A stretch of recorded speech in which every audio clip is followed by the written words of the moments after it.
ঢাকা বিশ্ববিদ্যালয়ের শিবির সভাপতিকে নিয়ে চারদিকে তোলপাড়। একটা বিষয় আমি অবাক হয়ে লক্ষ্য করলাম, অবাক করা ঘটনা ঘটছে এবং একটা নতুন ইতিহাস। আনুষ্ঠানিক কোনো সংবাদ সম্মেলনের মধ্য দিয়ে ঢাবি শিবির সভাপতি সাদিক কাইম আত্মপ্রকাশ করেননি। জাস্ট একটা ফেসবুক পোস্টে নিচে লিখেছেন সভাপতি বাংলাদেশ ইসলামী ছাত্র শিবির ঢাকা বিশ্ববিদ্যালয় শাখা। সাথে সাথে তোলপাড়। বাংলাদেশের মেইন স্ট্রিম গুরুত্বপূর্ণ প্রায় সবগুলো মিডিয়া এটা নিয়ে রিপোর্ট করেছে যে ঢাকা বিশ্ববিদ্যালয় প্রকাশ্যে শিবির এবং সাদিক কাইমেরা ঢাকা বিশ্ববিদ্যালয়ের একটা প্রতিনিধি দল ঢাকা বিশ্ববিদ্যালয় ভাইস চ্যান্সেলরের সাথে মিটিং করেছে এবং ছাত্র সংসদ নির্বাচন বা নানান বিষয়ে কথা বলেছে এবং গণমাধ্যমে সাক্ষাৎকার দিচ্ছে। আমার অনেক সাংবাদিক বন্ধুরা বিভিন্নভাবে আমাদের কাছে অনেকে লিঙ্ক চাচ্ছেন, মানে সাদিক কাইমের সাক্ষাৎকার নেওয়ার জন্য এখন গণমাধ্যমের লাইন আর লাইন সিরিয়াল, যে যেভাবে পারছে তার সাথে কথা বলার চেষ্টা করছে। আপনারা কাল পরশু কয়েকদিন দেখবেন যে সাদিক কাইমের সাথে মিডিয়া সবাই তার বক্তব্য জানতে চাইবে। অনেকে আশ্চর্য হচ্ছেন, অবাক হচ্ছেন।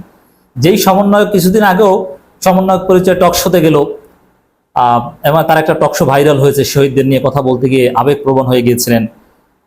বঙ্গভবনে গেলেন, বিভিন্ন জায়গায় হাসনাত, শারজিস, আসিফ, নাহিদ ওদের সাথে পাশাপাশি বসতেন, বিভিন্ন বড় বড় সমাবেশে বক্তব্য দিয়ে আলোড়ন সৃষ্টি করেছেন। এই সাদিক কাইম হঠাৎ ঢাকা বিশ্ববিদ্যালয় শিবিরের সভাপতি, মানে এতে অনেকে আশ্চর্য হচ্ছেন। বড় বড় মিডিয়াগুলো এই বিষয়টা হাইলাইট করছে, এটা তাৎপর্যপূর্ণ। সময় টিভি দেখলাম রিপোর্ট করলো ঢাকা বিশ্ববিদ্যালয় শিবির সভাপতির পরিচয়ে ফেসবুকে যা লেখা হলো এই শিরোনামে, এর মানে সাদিক কাইমের ফেসবুক পোস্টের একটা লাইন যে তাৎপর্য তৈরি করেছে, যতটুকু সাড়া জাগিয়েছে, এটা একটা ইতিহাস। শিবিরের ইন্টারনাল পাওয়ার কনফ্লিক্টের নেক্সাসে যদি বলি, শিবিরের বর্তমান সভাপতি হওয়ার পর থেকে এখন পর্যন্ত মিডিয়ায় যতটুকু কাভারেজ পেয়েছে, আর সাদিক কাইম নিজেকে শিবির ঢাকা বিশ্ববিদ্যালয় শাখার সভাপতি হিসাবে দাবি করার পর থেকে জাস্ট কয়েক ঘন্টা পার হলো। এই কয়েক ঘন্টায় তাকে নিয়ে সোশ্যাল মিডিয়া এবং মিডিয়ায় বেশি আলোচনা হয়েছে।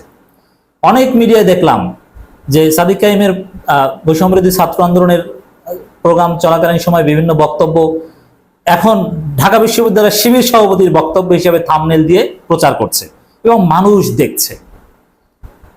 অনলাইন পোর্টালগুলো সবাই এটা নিয়ে পড়ে আছে, এটা নিয়ে মানে সব শ্রেণী। আমি দেখলাম যে শিবিরের সাবেক নেতৃবৃন্দ, বর্তমান লোকজন এবং ছাত্র দলের লোকজন, বামপন্থী লোকজন, ছাত্র মজলিস, ছাত্র আন্দোলন, সব শ্রেণীর লোকজন আশ্চর্য হচ্ছে এবং এটা নিয়ে কথা বলছে। মানে অবাক করা ঘটনা ঘটছে। এবং সাদিক কাইম আসলে মিডিয়া কাভারেজ বা আন্দোলনে তার স্টেক, এবং এখানে যে ঘটনাটা সবথেকে গুরুত্বের সাথে ঘটেছে যে বৈষম্যবিরোধী ছাত্র আন্দোলন কিংবা শেখ হাসিনা বিরোধী যে কোটা আন্দোলন, যেটা এক দফার আন্দোলনের রূপ নিয়েছিল, এই আন্দোলনে শিবিরের স্টেক যে কতটা মারাত্মক, শিবিরের লোকজন আন্দোলনে আনাচে কানাচে বিভিন্ন জায়গায় কি ভূমিকা পালন করেছিল সেটা তো আছেই, কিন্তু নীতি নির্ধারণী ফোরামেও অথবা মাস্টার মাইন্ড যাদেরকে বলা হয়, সেখানেও শিবিরের কত বড় স্টেক সাদিক কাইমের ফেসবুক স্ট্যাটাসের মধ্য দিয়ে এটা বড় আকারে প্রতিষ্ঠিত হলো। এটা জামাত শিবিরের রাজনীতিতে সাদিক কাইমের একটা পোস্ট ঐতিহাসিক তাৎপর্যপূর্ণ ভূমিকা পালন করেছে। জামাতের বা শিবিরের ঐতিহাসিক ভূমিকাটা প্রতিষ্ঠিত হয়েছে, মিডিয়া এগুলো নিয়ে কথা বলছে। এবং একজন বিখ্যাত আলেম মজা করে লিখেছেন যে শেখ হাসিনা বলতো যে সবকিছুর পেছনে শিবির, তা এখন তো দেখলেন যে আসলেই সবকিছুর পেছনে শিবির, 9 দফার পেছনেও শিবির, সবকিছুর পেছনে শিবির।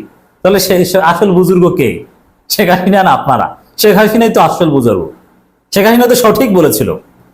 এখন যারা ফিলিং চিটেড, যারা চিট ফিল করছেন, তাদের কি করা উচিত? তাদের উচিত শেখ হাসিনাকে ফিরিয়ে আনার।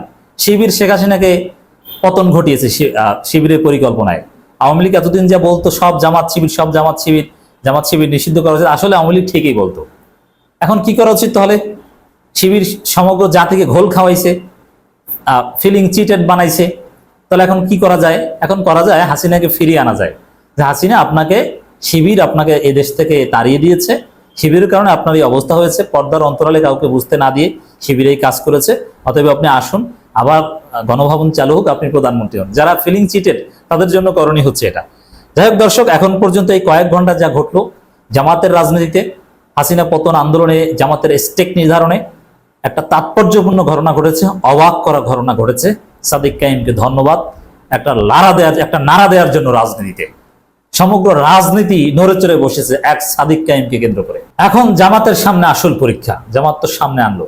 এখন যদি ঢাকা বিশ্ববিদ্যালয়ের সাথে কেন্দ্রীয় শিবির বা জামাত দূরত্ব ঘুচিয়ে জামাত শিবিরের নতুন রাজনীতি শুরু করতে পারে, জামাত শিবির রাজনীতির জন্য একটা মহাসুযোগ, নতুন দিগন্ত উন্মোচিত হতে যাচ্ছে। তবে আমি বিশ্বাস করি আমিরে জামাত এই পরীক্ষা পাশ করবেন, তিনি পাশ করার প্রস্তুতি নিয়েছেন। ঢাকা বিশ্ববিদ্যালয় থেকে শিবিরের আগামী নেতৃত্ব আসতে যাচ্ছে।